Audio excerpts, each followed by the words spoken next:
Hello, everyone, and welcome back to Real Raw Relationships Unfiltered, the podcast where we peel back every layer of your relationships, whether it's romantic, family, friendship, business, and most importantly, the one with yourself.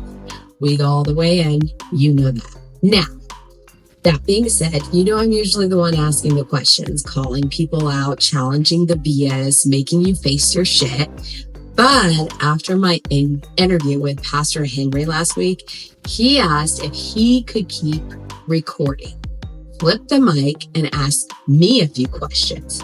So what started as a few quick questions turned into a full-on ego check. He asked me what I think men struggle with, what women wish men understood, and how my own beliefs have been shaped by my trauma, my healing, and my truth. I know, deep shit. And honestly, it got super deep, super triggering, but also healing. So this isn't just a bonus episode. It's a mirror. It's raw. It's uncomfortable. And it humbled the hell out of me. Because here's the truth. Sometimes the one who teaches it needs to sit in it too. So if you've ever thought, I know I'm meant for more, but something's still blocking me, this episode is meant for you. Let's flip it. Let's get uncomfortable. And if you're ready to get real and raw, let's go. Welcome to the carnival. I'm the ringleader now. Don't hear a sound at all. It's out. Bury you 6 feet underground. So, Okay. When I ask you the question, then switch to speaker and answer it. Okay. Okay. So the question is this. If you can put like in order 1 to 5, what are the 5 top things that you think men are struggling with? What are the top 5 issues in the lives of men today? Put it in an order, 1 to 5. 1 to 5. Starting from 5, which is the least, to 1. The least. Okay. Yeah. Number 5, I would say would be identity, struggling with their identity. Wow. Explain.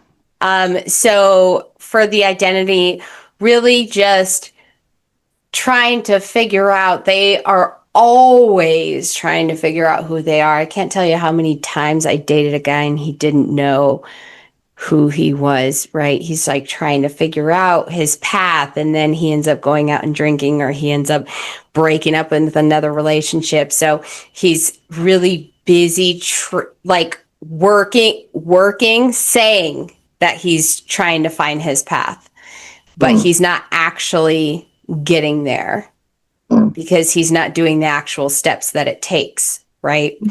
And then number 4 would have to be, I think number 4 would have to be communication. And what I mean by that is what we talked about in the podcast, that it is one thing to sit there and say, well, my voice needs to be heard too, right? But to be able to communicate effectively with intention is something that every man, I think, struggles with, because they're not supposed to communicate. They're supposed to be quiet. They're supposed to be strong and tough. They're supposed to have this exterior of, I have all the answers, right? So then they get to sit there and be like, I have all the answers. And so they sit there and stay quiet, and inside they're just boiling and festering, right? And then they have these explosions of like, well, my feelings matter too. And it's like, okay, but also you got to say it effectively, bro. So communicating to be heard, right? We can't read their minds. They can't read our minds. So you can't just sit still, look pretty. And then number 3 would be Well, because they can't communicate, they numb. They tend to numb. Now, I'm not just talking about like alcohol, drugs, smoking, sugar, working out, gaming, literally numbing the feeling. Porn, What's that? pornography. Right. Huge. Pornography Yes. is so huge because then they get that quick fix. They don't have to. My podcast that I had earlier was this guy, he's talking about how he takes psychedelics. Now, mind you, I didn't know that he still took them. So I was like, well, Wow. maybe those psychedelics are why you got diagnosed with bipolar. And he was like, I actually still take them. And I was like, all right, I don't know if I just offended you or not. But in my head, I'm like, but also like I was telling my fiance, he's like, well, I mean, your podcast, Real Raw Relationships, so you should have just ran with it. I was like, yeah, but I don't want to demolish somebody on a podcast. But it's that numbing, that quick fix, that instant high gratification, whatever it is, so that you don't have to actually sit, right? The second one would be being able to allow, trying to think of how to word it. Being able to allow, trying to think of how to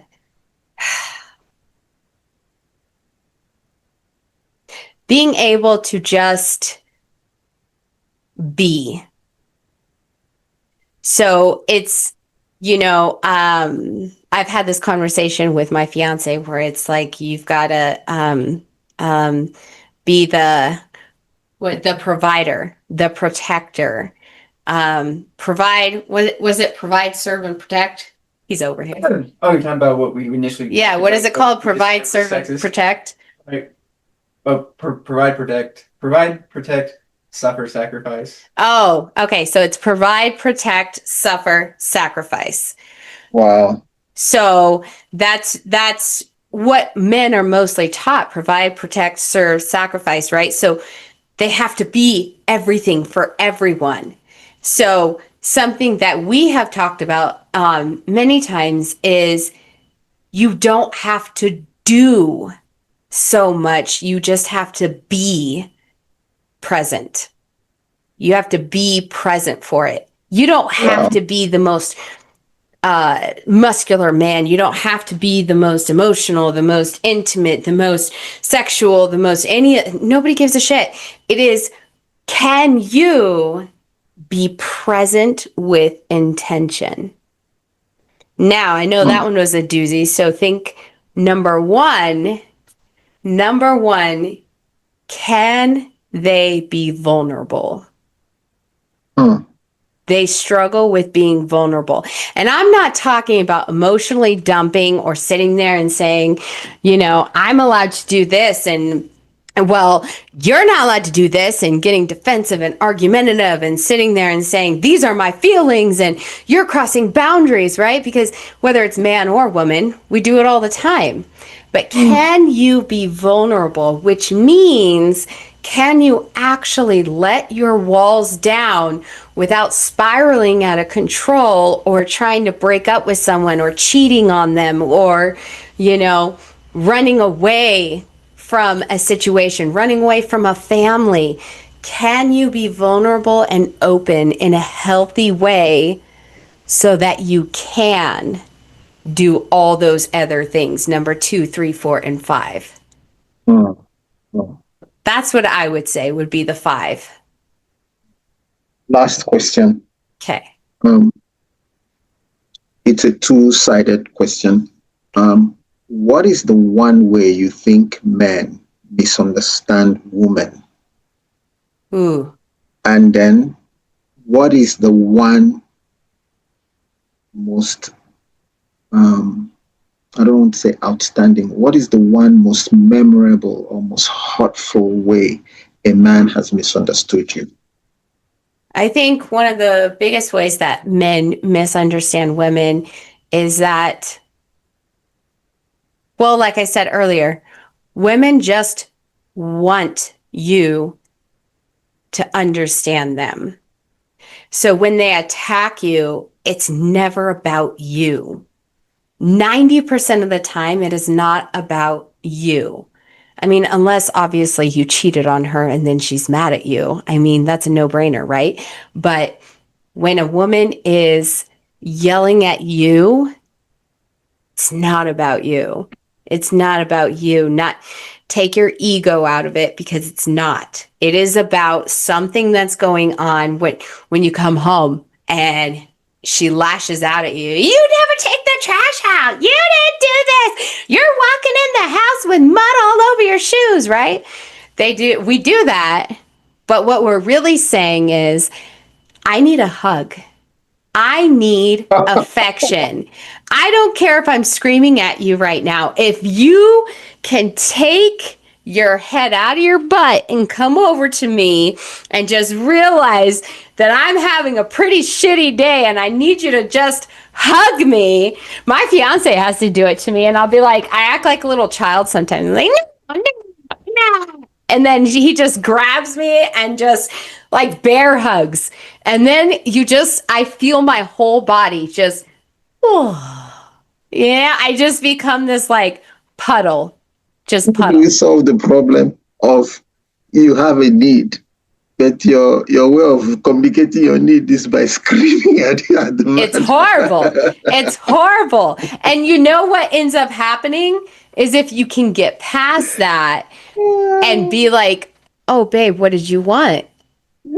Then you can soften her. So then you can sit there and you can say, okay, babe, I'm here for you. You're safe. Now, how can we fix this for the next time?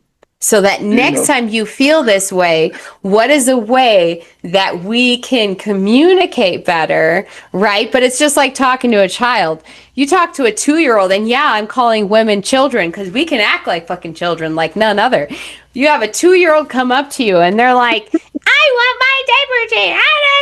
And they're just whining and complaining at you. And then you're sitting there and you're like, oh, shut up. Just stop crying. They won't stop crying. use your words. Use your words. Yeah, That's what you yeah. tell them. And then, where are your pleases? Please, may I?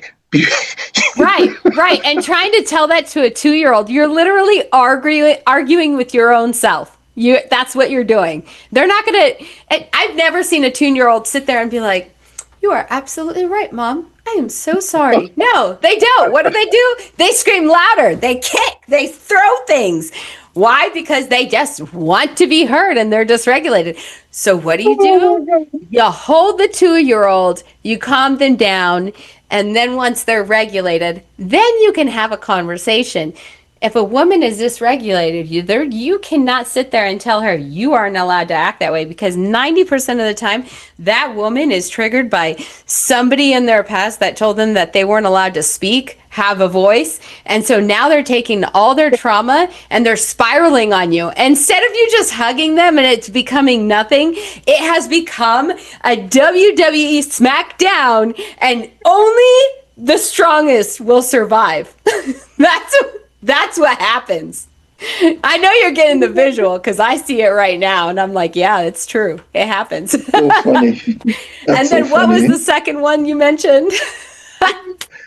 The biggest mistake that I've made, right? No. I was saying, what's the biggest way a man has misunderstood you? Oh, that's right. Okay. Well, actually, exactly that. My relationship with my fiance is not perfect, but he sits there and he listens to me. And I've never had that before. I've had a lot of I dated a lot of toxic relationships because I was trying to get validation and love, safety, belonging, all the things from trauma and stuff, right? The needs that were never met. And so in my mind, I always had to prove who I was. I always had to prove my worth, right? So when he's asking a simple question, I take it as he's, attacking my very being. And I'm like, right? And so the biggest thing is I just wanted to be heard. And so when he started doing that and he would sit there and say, I actually want to hear this story. I'm like, oh my God.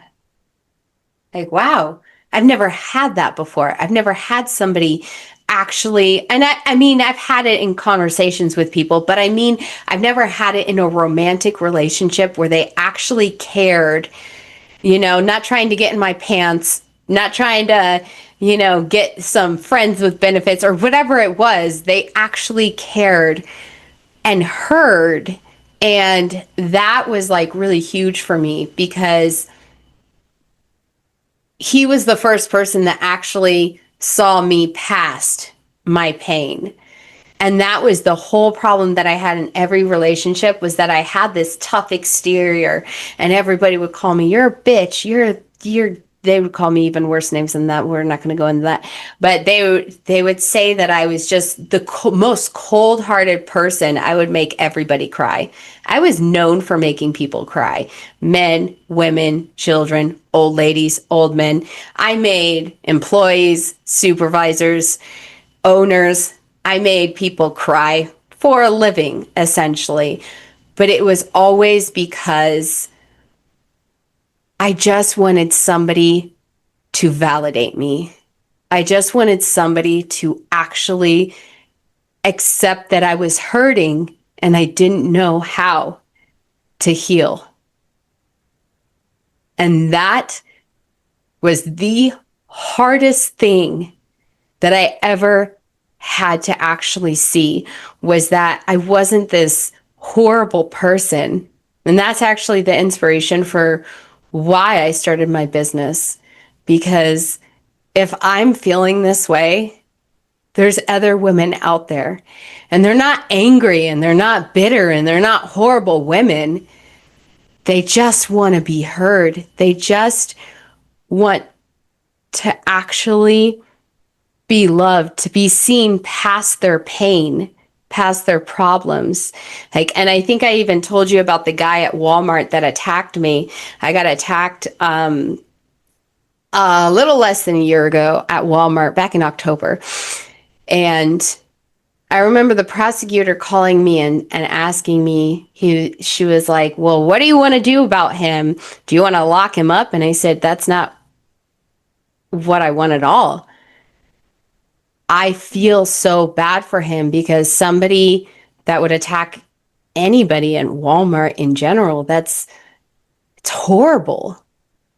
That they must have gotten so low in their life to attack a random stranger. They must have so much pain. And I asked them to send him to some place. I mean, they didn't. They sent him to prison, but Wow. Just, I think that's the biggest thing, though. Yeah. Sorry. When I start getting into it, I just keep going. I'm sorry, man. That's fine. That's fine. But thank you. I hope you clip that and send it to me. I'm doing a men's conference, and I'm getting about 100 women to tell us, 5 top things that are the issues, and I want men to respond to it. Yeah, I love that. You definitely have to tell me how that goes. That sounds awesome. Yeah, I'll keep you posted. Yeah, but you got to send me this, because I want some men to see this. Yours are very unique. I think the last 2, I found them unique. For instance, I've talked to 23 women, and all of them have anger, but you didn't mention anger. Yeah. But you mentioned 5 very powerful things. So. Mm-hmm. Yeah. Well, the anger is just a symptom. Anger is a symptom. It's not the actual core of it, right? We can sit there and say we have anxiety, anger, bipolar, narcissistic, but really you're just giving them symptoms. Mm. Yeah. Well, thank Okay. you very much. Thank you very much. Have a good day. Have a good day. Yeah. Bye bye. Bye.